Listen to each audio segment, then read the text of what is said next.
그때의 그 중년 다 큰 어른들이 다 큰 어른들이 울부짖는 거예요. 이 친구도 막 우는 거예요. 우리가 쌓아놓았던 이 성곽이 무너지는 그 순간에 2, 3일 만에 다 고쳐가지고 깨끗하게 오더라. 사람들 손에 LG 휴대폰이 쥐어지기 시작했어요.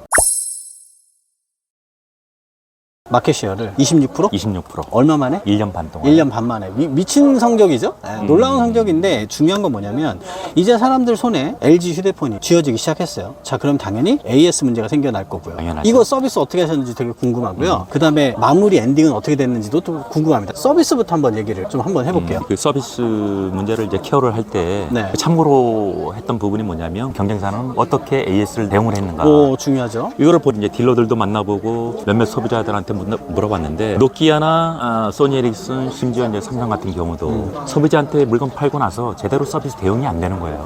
그러면 소비자 입장에서는 자기가 사용하던 폰이 문제가 생기면 그 물건을 샀던 그 딜러한테 와가지고 일단은 물건을 받습니다.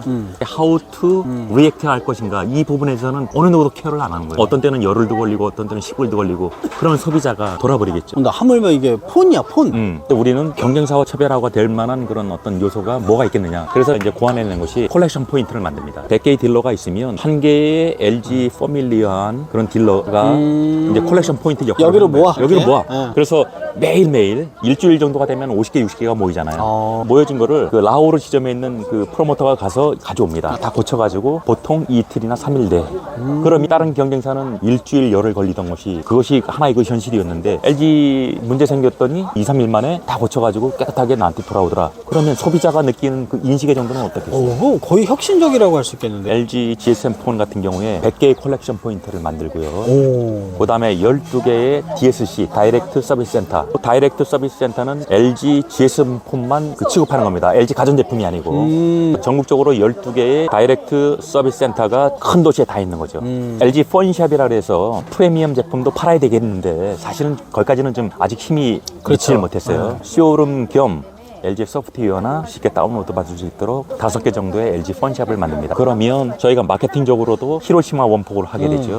했고. 그다음에 가격적인 부분에서 버려진 카드 쓰면서 경쟁사와 차별화된 서비스 대응을 해주면 게임의 승산은 저한테 있겠죠. 그렇죠. 서비스에 대한 말씀을 하실 때 이런 생각이 들었어요. 그러니까 전략적으로 훌륭하구나가 아니라 네. 잘 해줘야 되겠다 태도가 굉장히 좋았구나 라는 생각이 저는 되게 많이 좀 들었어요. 서비스까지 말씀하시니까 그냥 완결된 느낌이 들어요. 그러니까 시장을 조사를 해서 전체적으로 맞는 제품을 출시해서 쭉 서비스까지 완결이 되면 사실 더 이상 안 쓸 이유가 없다. 그러면 그 이후에 이제 그 주재원으로 해서 이제 돌아오실 때까지 나머지 이야기가 있으실 것 같아요. 개인적으로 굉장히 슬픈 얘기이고요. 모든 친구들이 굉장히 슬퍼했던 일 중에 하나였는데 LG GSM 폰이 이제 마켓 시어도 26%까지 갔고 채널 커버리지도 70% 80%까지 갔고 이제 선순환 구조에 들어가는 겁니다. 대표적으로 그 당시에 2007년도 8년도 그때 당시에 이제 글로벌 금융위기? 레시션 들어가죠. 참 애석하게도 파키스탄의 구조적인 문제인데 그 악타르 사장님께서 그 무샤라프 대통령하고 굉장히 친분 관계가 있었어요. 경기 침체로 들어가기 전에 부동산 문제가 굉장히 심각해지겠죠. 파키스탄 정부에서 국토부 장관 이런 사람들이 저희 거래선 사장님한테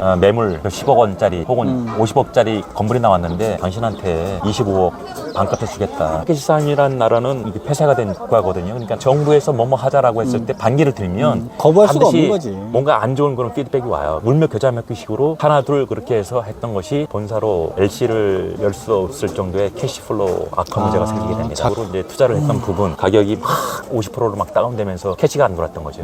거래선이 LC를 열 수 없는 결국은 2008년도 9월 달에 라인업에서 이제 빼게 되죠. 네. 새로운 거래선을 찾게 되는데 제가 인간적으로 그게 가능하겠어요? 인간적으로 도저히 못하겠더라고요. 본사 쪽에다가 만약에 거래선을 바꾸신다 그러면 저는 더 이상 못하겠습니다. 나는 못하겠다. 이제 본사에서는 그러면 들어오는 수밖에 없겠다라고 해서 이제 2년 만에 들어오게 되죠.